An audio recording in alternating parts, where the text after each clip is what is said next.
Greater Phoenix. We can tell our story differently. A new perspective. A different look. Greater Phoenix A to Z.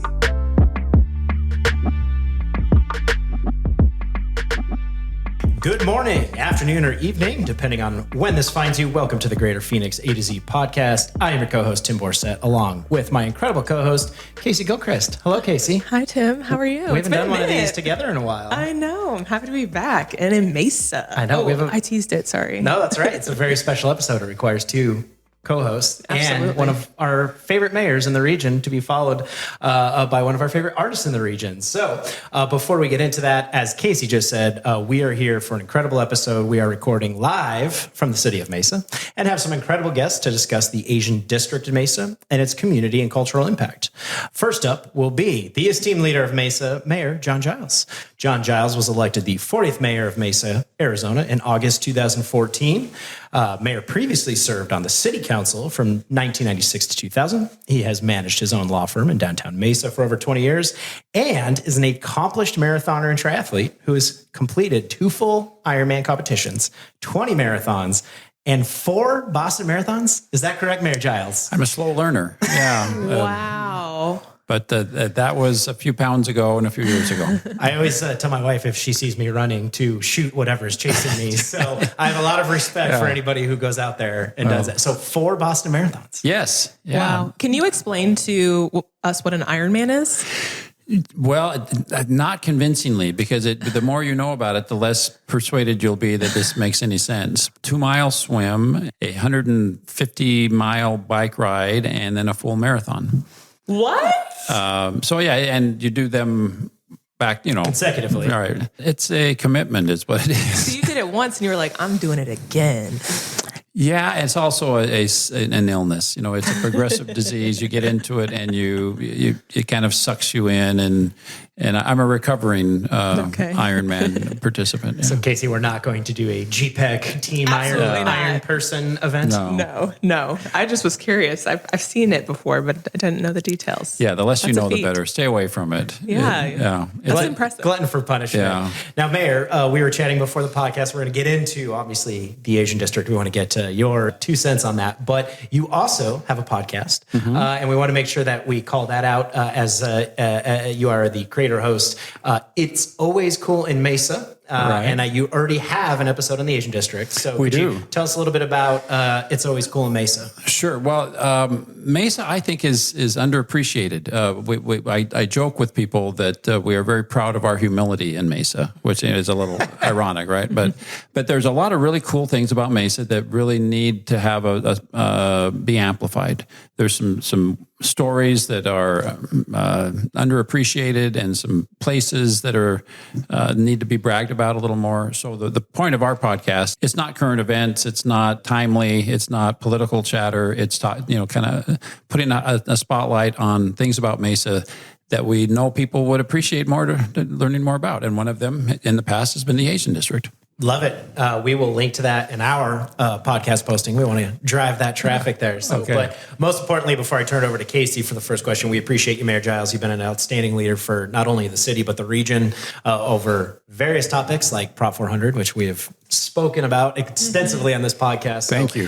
From one AZ native to another, we really appreciate your leadership and what you're doing here in the city. And we thank you for taking the time to speak with us. Great. Well, we need to spend the next year talking more about Prop 400. Don't worry, we'll bring you back in. Okay, yeah, we got our hooks in you now, so we'll bring you back in for more Prop 400. So. Thank you. And Mayor Giles, we were chatting prior to this. I'm not originally from Arizona, and there's a lot of new people moving to our state and our region on a daily basis. So for those who might not be familiar with what the Asian district is, could you explain to them what it is? You bet. The Asian district is something that occurred very organically. This was not something, that the geniuses in Mesa City Hall, launched a 12-point plan to create a Asian district, right? It goes back really to, I think, 2008. There's a wonderful gentleman by the name of Peter Kwok who owned, a grocery store, a couple of grocery stores in San Francisco, was looking to expand, and he purchased an old Target store at Dobson and Main Street in Mesa.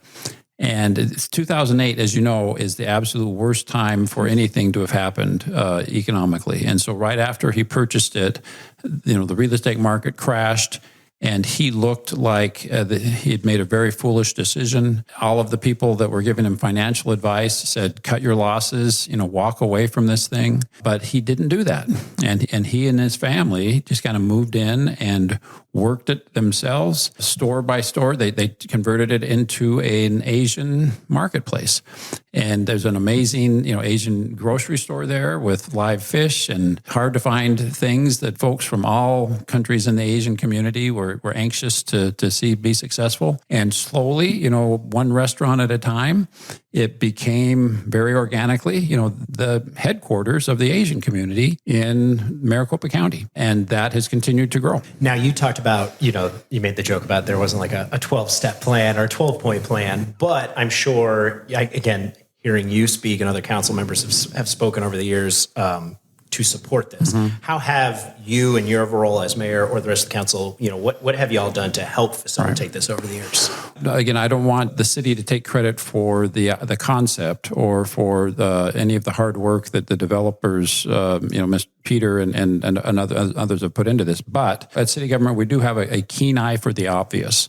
And so at one point, it became clear that, man, this is a real point of pride, not just for our city, but for the region and for the Asian community.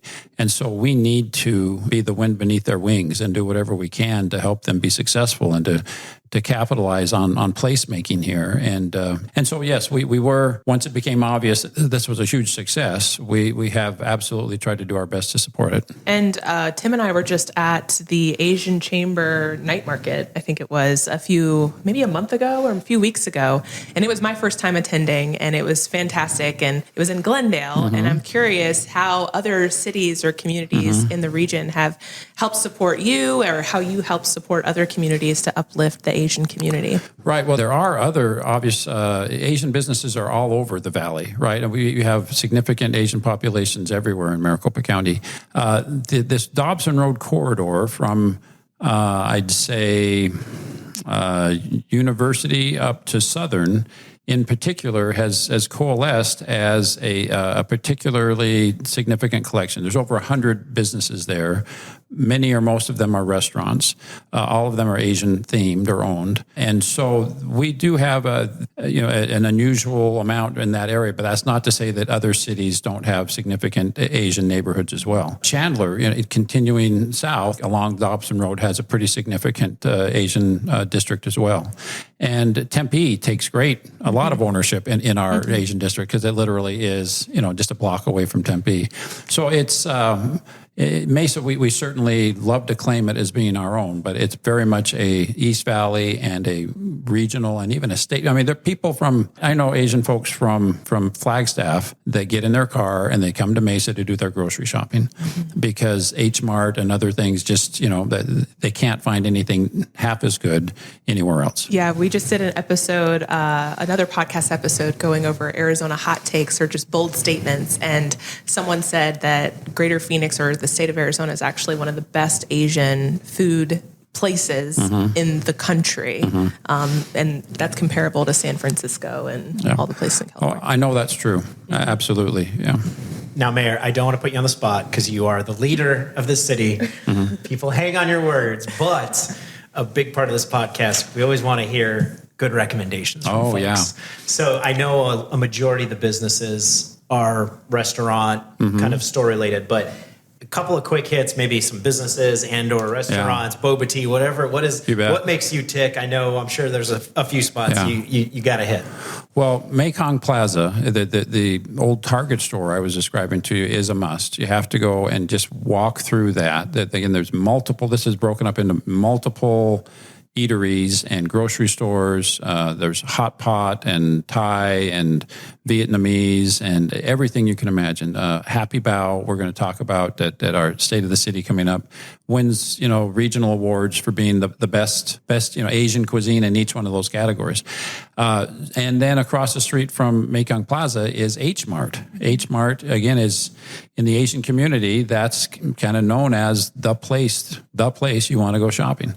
because the quality of the food is just amazing. But then there's lots of the thing I love about the Asian district is it's, with the exception maybe of H Mart, every business is a family-owned business. And so, again, we're talking about 100 different businesses. So you've got 100 families that have invested their lives into each of these locations. And so that's just fun to support small and local businesses. But I have a particular weakness for Korean food. That's where I served my Mormon mission when I was a teenager. And so I've just always been very fluent. I've remained fluent when it comes to ordering in a Korean restaurant. There's Koreatown is one of my favorites. Mana Korean barbecue. It's as good as you'll find anywhere in the world.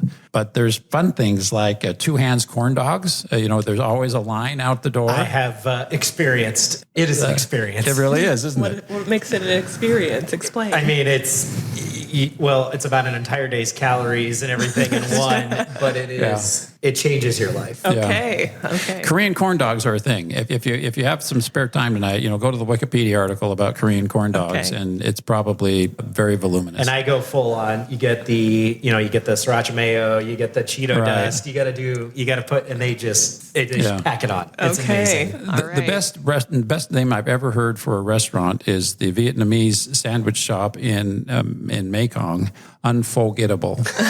Right? I mean, should that be a national chain? I think when it's time to market that name, he's going to make $1 million for sure. Now, I want you to know we are going to show Casey the Mekong Plaza experience. She does not have dim sum experience. So I said on a Sunday or Saturday, we got to take her over there and get the real deal. That's right. Yeah, the restaurant right in the middle of Mekong is a great dim sum restaurant. And again, right there adjacent to it is Happy Bao, which is the best dumpling place you'll find anywhere. Okay. All right. Well, I'm going to start fasting now to prepare. You really could take a month and you could go to a different place every day and you're going to have a great experience. Awesome. Well, Mayor Giles, where do you foresee the Asian district going in the future? I don't profess any, prophetic abilities, but I can tell you with certainty it's going to continue to grow. Mekong is already, if you go there, you'll see that they're adding a whole new wing at the end of the old Target store. We're now adding things like housing. I would love, to live in the Asian district and park my car and just walk out the door every day and have the shopping and the restaurants and the cultural experiences that are there. So it's grown tremendously just in a handful of years, but it's absolutely on track to do even more. Awesome. We look forward to it. Incredible. Well, folks, you heard from one of the biggest supporters, cheerleaders, and proponents of the Asian District, Mayor Giles. He gave you his topics and his suggestions for good food. So please, most importantly, go out and support these local businesses and support the district as a whole. As an individual who's eaten at not maybe 100, but I've got about 25 down, and I am always satisfied. So if you take it from me, but either way, Mayor Giles, again, we appreciate your leadership. We appreciate your time, your relationship with the City of Mesa and GPEC, and we just thank you for taking some time out to educate our listeners. Well, Tim and Casey, thanks for coming to Mesa. Again, this is if you want to make friends, give people the hot tip of coming to the Asian District. They'll thank you for it. Thank you, Mayor. Appreciate your time. You bet. Okay, well, that was a good interview with Mayor Giles. What a good guy. What a great guy. And I learned that he and I are both rats on the Zodiac side. That explains a lot. Maybe more about you, less about him. Well, and with that, we want to get to our second guest. We are very excited as we begin here. And now, our next guest is muralist Kadhima Tung. Kadhima is a Chinese Muslim American muralist, book illustrator, and freelance artist who specializes in watercolors. Born in 1993 in Saudi Arabia, Kadhima immigrated to the U.S. in 1995. She grew up in North Phoenix and moved to Mesa in 2009.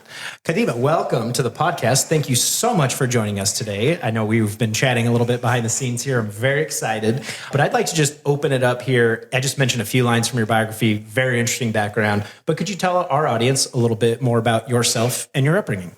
Hi. Yes, I'm happy to. So yes, I was born in Saudi Arabia, and we moved here when my grandpa on my dad's side was starting to deteriorate a little bit, and we came in.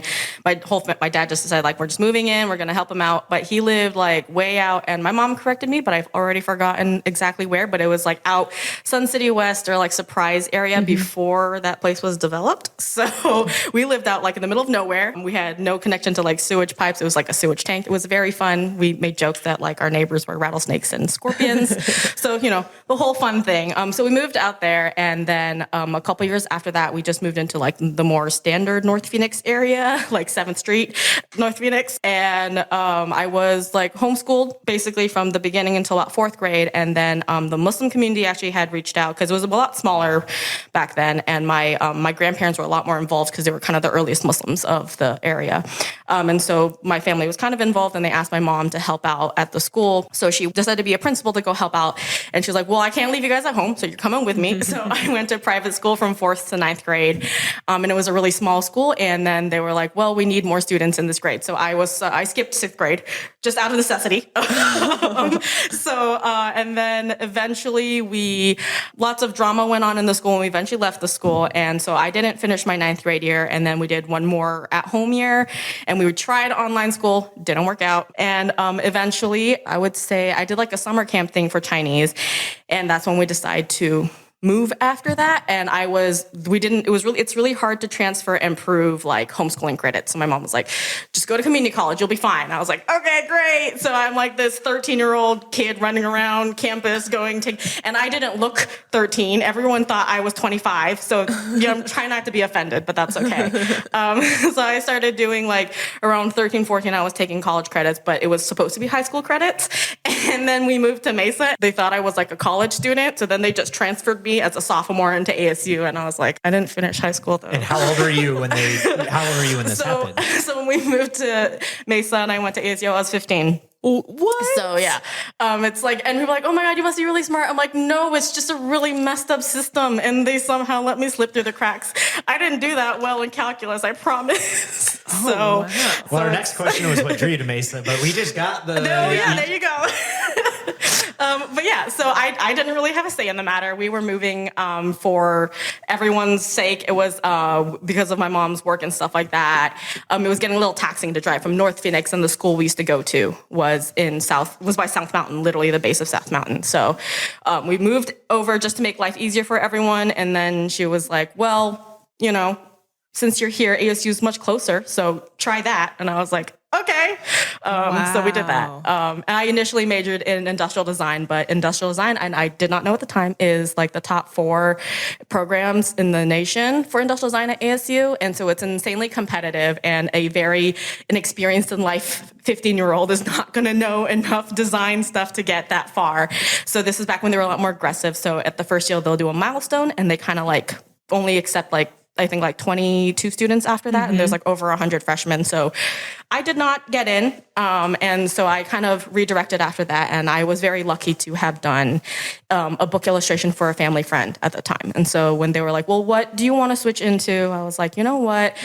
I have footing here. Like when I graduate, even if it's not a good product, I have like experience in doing book illustration, so I might as well go into fine arts because that's like a leg up over anything else I could choose. So... Very cool. I went and changed in there, and yeah. Yeah. So since I've moved, I'm not originally from Arizona as well. I'm from Virginia. And since I've moved to Arizona, it's been one of my favorite things to do is to go around and look at murals all around the city. And I'm always curious, how do you start? Is this a paint by number situation? Are you stenciling? Like for those who don't know how you even start a mural, can you explain that? Yes. So it honestly does depend on the project, obviously, and what they're kind of asking for. And if it's a very intricate thing, basically I'll just like lightly sketch out some basics and then go from there. But more often than not, because a lot of clients I work with tend to be more like Airbnbs or stuff, so they tend to go for very like pop style art. So it's just very important. So I normally just draft it up completely beforehand, whether it's digital or traditional art. I'll make it up and be like, this is basically exactly what's going to go up on your wall. And then if I have people helping me out, I will just project it and get it on there outlined as exact as I can to make sure the client's happy and to make sure whoever's helping me doesn't have to try and guess what I'm putting up on the wall. I've done a few where they're a little bit more freehand, where like, I want it to look like this. It's okay if you change it up. So I'll be a little bit more free then. But yeah, it just depends on the project, but I'll try and stick to my drafts more often than not. Yeah. And quick follow-up question. You mentioned Airbnbs. do you paint Airbnbs or paint murals in Airbnbs or on Airbnbs or both? So in the Airbnbs, we've done a few that are like outside the house, but a lot of them are inside the house. So it's just like, some of their accent walls where they're like, a lot of them are actually the backyards. And for a while, like a year or two ago, like the biggest thing for the Airbnbs were to have like a photo wall. So every part in the backyard, there would be like one of those, brick panels, and they'd be like, okay, just fill this part in so people can like kind of be like, oh, I was at this Airbnb. I painted a lot of cacti. I painted a lot of It's Always Sunny in Scottsdale, or It's Always Sunny Here, or like Welcome to This City kind of thing. So can I ask a controversial question? What are you sick of painting up? Like, what are you sick of painting? Cacti, yeah. But also, definitely cacti, but I think it's just like, in general, when they're like, I want this. And there was like a specific one that was like blue cacti for a while. And I was just like, can I interest you in the color purple? Does it have to be blue? So more important question, you're still doing commission work? I do still do commissions, So when we post this, whatever links you send us, we can make sure that we post that. So if any of the people listening want you to pay you to paint something that is not a cactus, you're on board. Absolutely. I mean, if you really want a cactus, I can do that too. Money's money. You got to do what you got to do. Now, I want to just ask a question more about your upbringing. We're going to get into your mural work, obviously, here in the district. That's why we're here. But what was kind of like the first art that interested you? You're growing up, you've kind of hit on a few of those, but what was like the first thing you were like, wait a minute, I want to do this? So I think it was just something I always gravitated towards. I think, so my dad was an architect, and my mom just had like a penchant for art. And so I just kind of grew up around that. So I don't think I had necessarily a super spark moment growing up as a kid. I think anything artistic kind of made me go like, oh, that's really cool. But I think I'm going to say it's really more me realizing what my like regular obsessions were. Cause like, I don't think a normal kid is going to stare at a single tree for 10 hours and be like, that's a really cool observation. And they're like, what are you looking at? I'm like, did you see those leaves? And they're like, what is wrong with you? But yeah, so I was always into like landscapes and then trying to translate that onto paper more as like a form of like capturing the memory. And then I think I got really addicted to that feeling growing up, and then it expanded from there. But it's not necessarily like one big thing or the other that kind of cemented in my brain. So your prominent work here in Mesa is the whimsical race of the Zodiac along the 13 outside columns at Mekong Plaza. Can you explain the history and importance of this series of art? And we were chatting earlier about Chinese Zodiac, and I'm fascinated. It's a new thing for me that I'm entering. So would love to get your perspective on that. Absolutely. So, I mean, it was a very easy pick for me when we were initially pitched to like the murals and stuff like that. I knew I was going to have like decision paralysis if I tried to look into anything else. And as soon as I heard 13 pillars, I know it's not 12, but I was like, oh my God, they're all individual things. So you want to have individual images. And I was like, what better to do, especially when we're trying to promote the Asian district, than to put in the Zodiacs, if that's something obviously they want. So I was really, really attached to that idea. And I also figured that it was curved surfaces. A lot more people decided to pitch for it, but I thought like, curved surfaces are not something you're going to naturally gravitate towards because it's a lot harder to make sure the images come out exactly right. So I was like, let's go for that. Who else is going to be crazy enough to do that? And so I went for that. And I honestly, the initial base thought was to make sure that I wanted it to be an interactive piece since we were promoting the Asia district. And I was like, well, you don't want to just make something where like, cool, cute, take a picture, leave. Like you want it to leave a little bit more of an impression than that, make it a reason to actively drive out there than just be like, that's a cool painting and leave. So I figured, who isn't attached to some form of identity in zodiacs, whether it's, astrological zodiacs or the Asian zodiacs. So I really wanted to put that up there. With the 13th pillar, we actually had discussions for a while for what it was going to be. And initially, because depending on which Southeast Asian culture you have, there's a variation of animals. Obviously, the Chinese one is the most famous, so we normally go by that. But so I was like looking at it, and like the Vietnamese one had the cat, and there's lots of drama going on background with which animals are there and why. And so I was like, well, let me try and add that one since Mekong is technically Vietnamese. I know it's not owned by a Vietnamese person, but the name is, so be a nice nod. We didn't end up going with that, so I just represented the actual building itself afterwards. But went with there. I thought, every Asian culture East Asian at least, can attach themselves to that. There's some history there with all of them. So I thought that was kind of cool and interesting to add there. Yeah, so I mean, I definitely grew up with that. We even went down into like the elemental versions of each animal and stuff like that. So that was something I was really into as a kid, and I was just really wanted to share that. Because there's gold and like metal, like there's Yes. different. Yeah. So yeah, it rotates basically. So every 60 years you have the same element and same animal. So it rotates per time the animal comes around. Very cool. So you kind of talked about the history of, getting there, the process. And this is just a question for me. How long did like each pillar take? Like how, like what I'm talking about, just like physically painting it. I know it's probably fivefold that in your prep, but like how long was it taking you to do each of these pillars? So I actually was trying to get it done. They had an ideal deadline and they were very kind and flexible with me, but I was like, no, I'm going to get it done at the time you said. So I was there for like all day. And I want to say, so I think the whole project took 11 days. And so I know obviously each pillar ended up taking less than a day in totality, but it was kind of just like a speed paint. And I had kind of organized exactly how many colors we had in total. And so I would just like, okay, it's yellow. And I would just like run down the pillars and do like the yellows. I obviously had some coworkers that I work with every now and then, depending on project, come help me out. And I was just like, we need to get this done. So it was more than one person on it.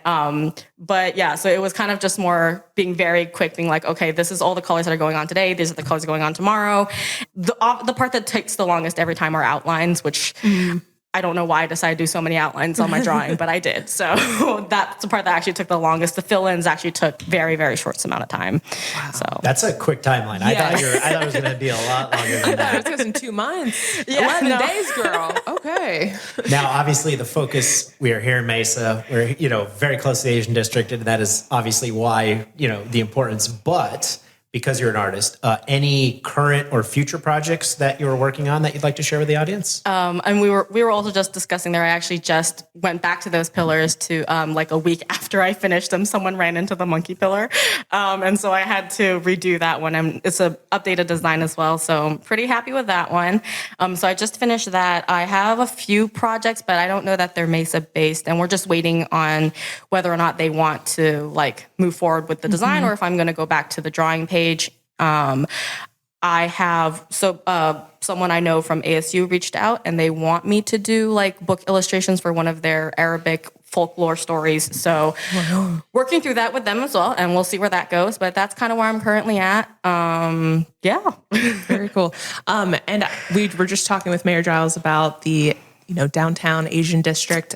Where are your favorite places to go and eat or shop? Like, how much time do you have? We have all the time in the one. I need all the recommendations. I will just go down the list. I will plan out your day for you. Please do. Set us an itinerary. I literally actually was just about to take my friend and her roommate because they were asking me and they're like, are you still there painting? I was like, no, I am at home. And they wanted me to take them through a tour. My recent addiction is master jianbing, which I don't know if you guys have ever heard of jianbing, but it's like a really popular like Chinese like breakfast food. So it starts out looking like it's a crepe, but it's a savory dish. And then they basically break an egg over it and then put an egg layer on top of that. And then it goes, depending on what you want, there can be tempura shrimp, there can be Peking duck, it can be beef, whatever you want in there. And then they fold it up with some other stuff and you kind of eat it like a snack. And normally you'll get it with like soy milk or you can get it with like a milk tea or something. Very typical breakfast foods. It's just like the perfect balance of a little bit of salty and not too much carbs and then a nice drink to go with it. Do they have like the red Chinese sausage?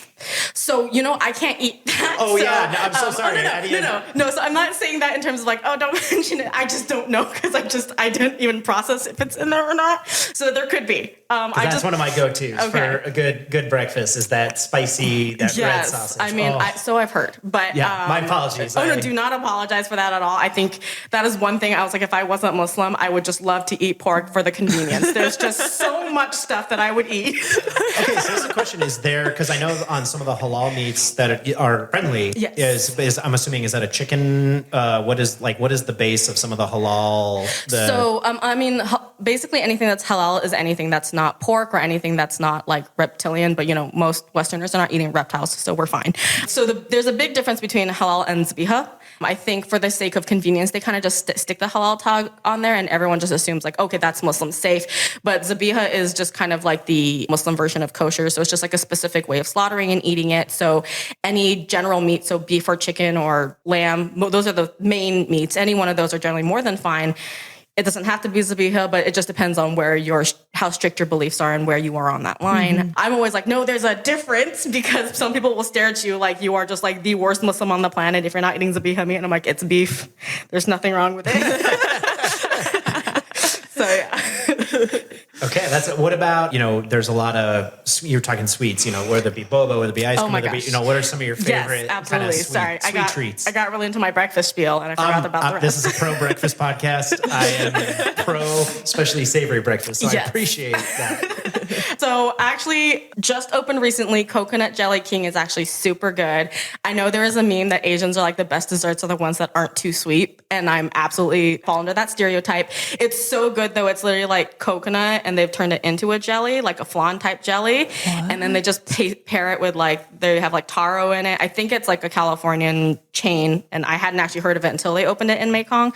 So yeah, so you should try that. It's super light. There's like the taro, there's hazelnut, mango, which is my favorite. So that's really, really good. If you're more of an ice cream person, they have like the ice cream roll place. So I don't know if you guys have ever had those, yes, but also an addiction of mine. So not in the Mekong Plaza, but if you really like boba, there's a place called Xingfu Tang at Mesa Riverview. And it is a Taiwanese chain, and they make like fresh boba from scratch. Oh, wow. Every day. They have strawberry boba, and I don't mean the popping ones. I mean like legitimate boba that's strawberry flavored. I'm in. It's so good. Yeah, I'm going to need to write this down. I am allergic to chocolate, sadly. Oh, no. But therefore, like strawberry, like any of those good. Oh, yeah. Okay, yeah. So it's, again, from scratch. It's amazing. I get like their white peach green tea drink, but I know I have a lot of friends who don't really care for tea. And there's like a strawberry drink with like, I keep forgetting what goes on top, but it's like creamy foam that goes on top. Yeah, cold foam. And they make it into like the shape of a rabbit, and it's really cute. I don't drink that one. I just like to look at it, but I get the peach one, and that's more than good. They have a little fortune corner where you can shake and pull out your fortune or get a free drink, I'm going to need to get your number because yes. I'm going to have to text you to remind me of all of these places. So for the listeners who perhaps want to collaborate with you, or, where can people find you on social media? The easiest place to reach me is Instagram. Okay. So it's sloppy_brush. The other one that's sloppy brush is me, but I made that so long ago, I don't know how to get into it anymore. So don't do that one. And so again, that's a sloppy_brush. I'm on TikTok, same thing, and Facebook as well. It's all Sloppy Brush, so you can reach out to me at any one of those. I have a website as well, so it's sloppybrush.com. So smart. Yeah. That's smart messaging, like an easy, fun name, easy to remember. And I know that event here at the city, they have sent us all your links. We would be sure to share all those when we publish this, but it's always good to get that out because we want to get you some commission work, non-cacti commission work. Yes. Non-cacti commission work. I'm laughing because I have like a giant cacti no, it's tattoo. A cool looking. It's a cool. Well, I can't see it, but I was gonna say I'm sure it's amazing. But I'm with you on. I can only imagine the number of people. So, but either way, well, Kadhima, we really appreciate not only your time here, but the work that you're doing. Your story's incredible. It's been very fun listening to it, and I love that the city said, "Hey, you should do this. This. You are the person for this," in such a hugely important cultural district here. Thank you for your suggestions you and Mayor Giles got. Yes. Because he kind of had like the Korean hot pot and like some of those things. You've got, you gave us those ones. Probably need to tag those companies, yes. Tag those restaurants. But again, most importantly, we really appreciate what you're doing here in the region and for the city. Yeah, of course. I mean, it's my pleasure, and it was my honor to be a part of this podcast and to be a part of the project. Well, thank you so much. And to all of our listeners, thank you for joining the Greater Phoenix A to Z podcast. Do us and our guests a favor. Be sure to subscribe to this podcast on your favorite podcast listening app. And if you're so inclined, please rate us 5 stars and leave a comment. To keep up with what's happening in Greater Phoenix, follow GPEC at Greater Phoenix on LinkedIn, Facebook, Instagram, YouTube, and Twitter. Until next time, be safe and well. Cheers.